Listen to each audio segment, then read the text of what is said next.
to Conversations with Writers. I'm Andy. I'm a poet and a writing instructor in higher education. This is an educational series meant to catalog writing philosophies and strategies through conversation with other writers.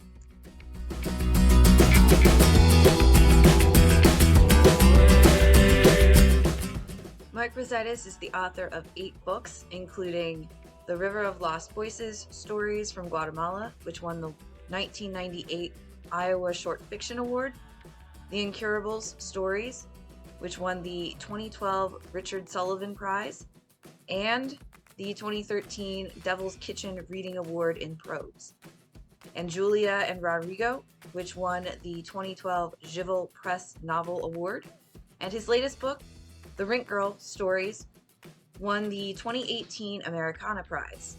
He wrote the script for the award-winning Peace Corps film, How Far Are You Willing to Go to Make a Difference?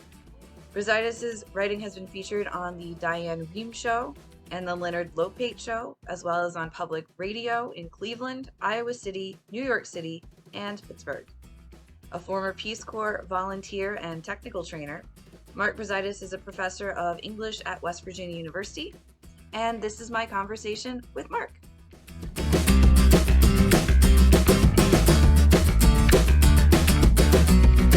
All right, so what are you working on now, and what motivated the project? I'm working on a few things, a couple of stories related to what we've all gone through this past year plus with the pandemic, COVID. So that has naturally inspired a few not apocalyptic stories, but realistic stories about how certain characters have dealt with the pandemic.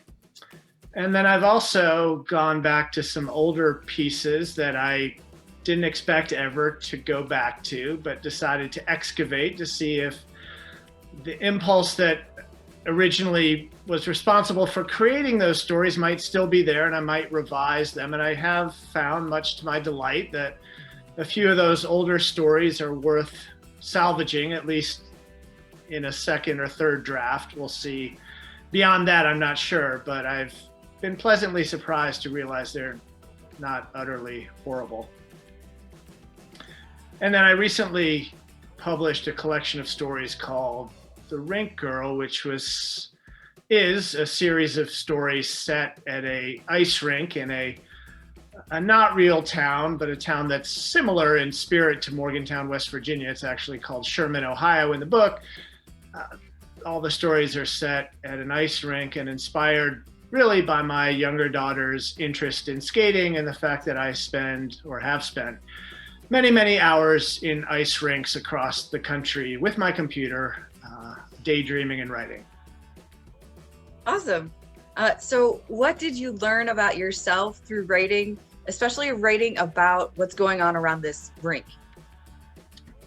Well, it's funny that you asked that question. It was one of the questions my brother-in-law first asked me when my first book came out, asked me at a public reading that I was giving, and I drew a complete blank. I could not pull a single answer out of my mouth to express what I learned about myself, principally, I think, because I am writing about others when I'm writing about fiction. I'm not really, obviously I can't write about what I don't know, but I'm trying to explore the experiences of the characters I create. So in that respect, I learn about, or try to learn about imaginatively through fiction, the lives of other people. So in a sense, I learn a little bit about myself from that, particularly about my ability to be compassionate. I think to be a fiction writer is to exercise some compassion, to see inside even not very admirable characters. There are limits. I don't know that I could write a compassionate piece about a child molester, for example. But I think perhaps one of the things that writing fiction has taught me is a greater capacity to be compassionate.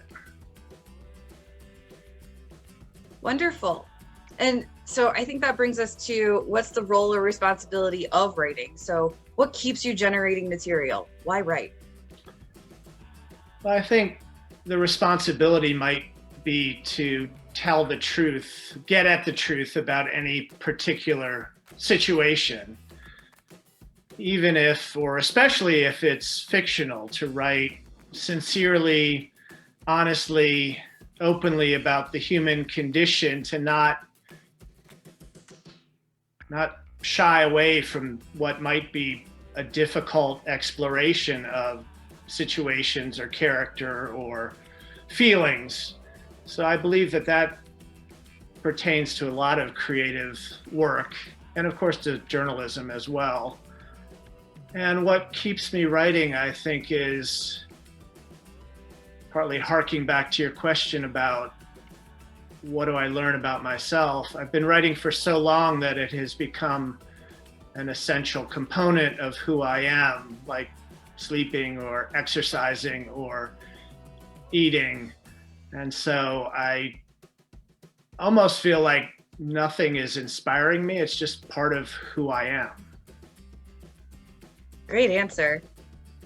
When you're struggling to write for whatever reason, what strategies do you use to bring you to the page, to get you to the page?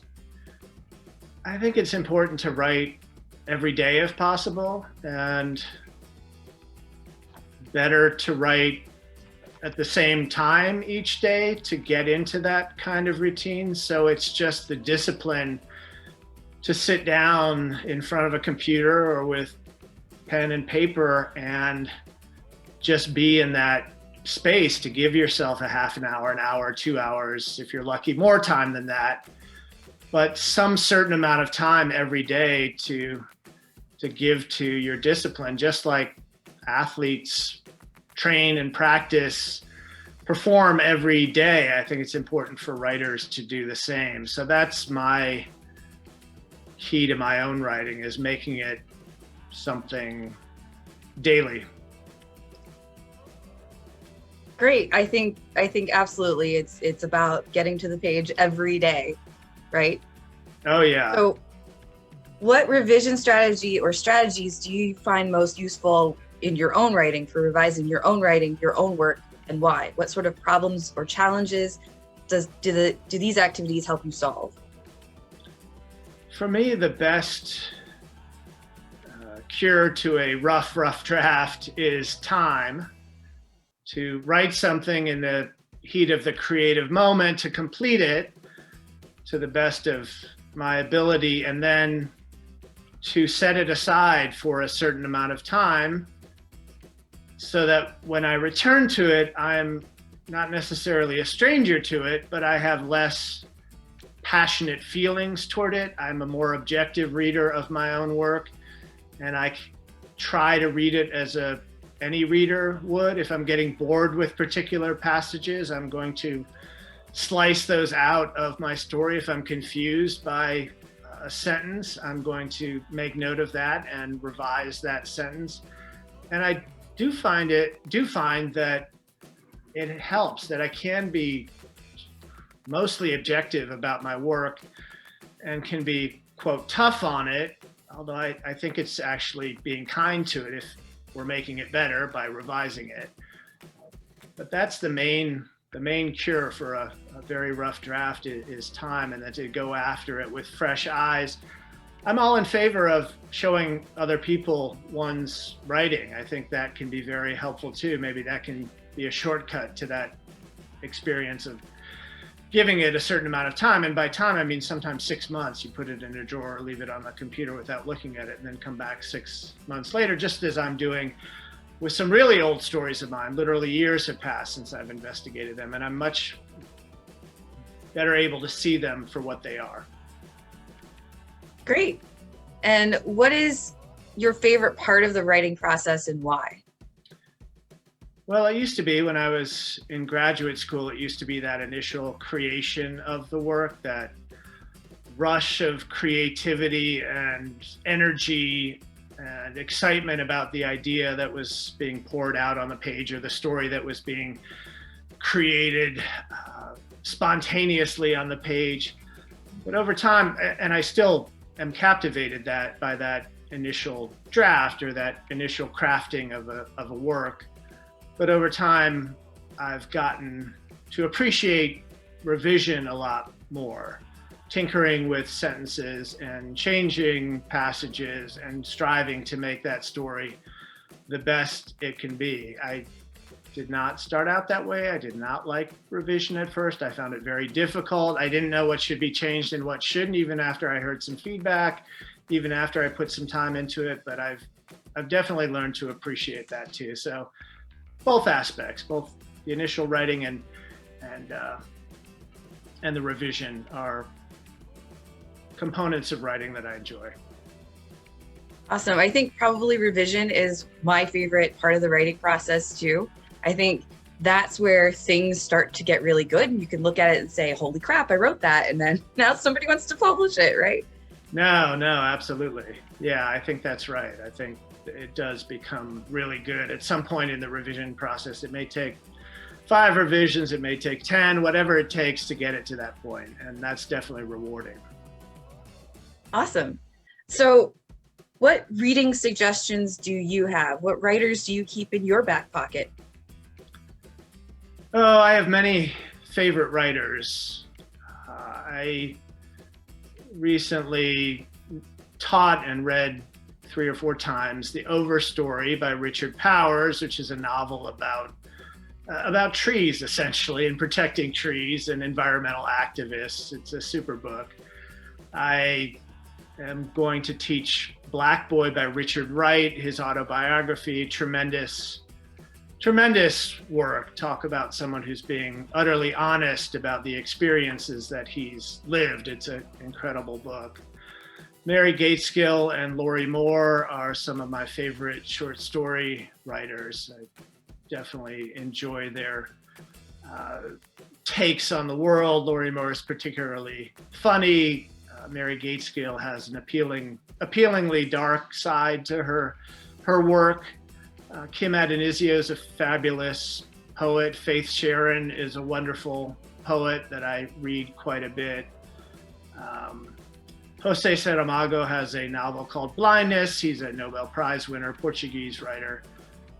Difficult work, but a really rewarding work to read. So those are just a few of my favorites. Because you included poets in there and you're primarily a prose writer, what are the benefits of, as a fiction writer or a prose writer, reading poetry?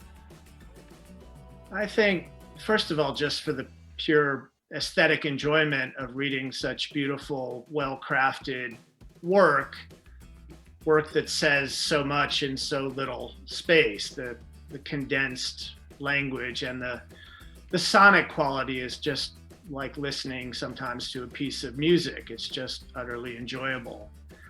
And I think in terms of lessons, the elegance of language, again, the sonic quality of language, the economy of language, we as prose writers can take a lot from poets in that respect. And there's some great storytellers / poets. Narrative poems are a lot of fun to read and can also be very informative to us fiction writers or nonfiction writers.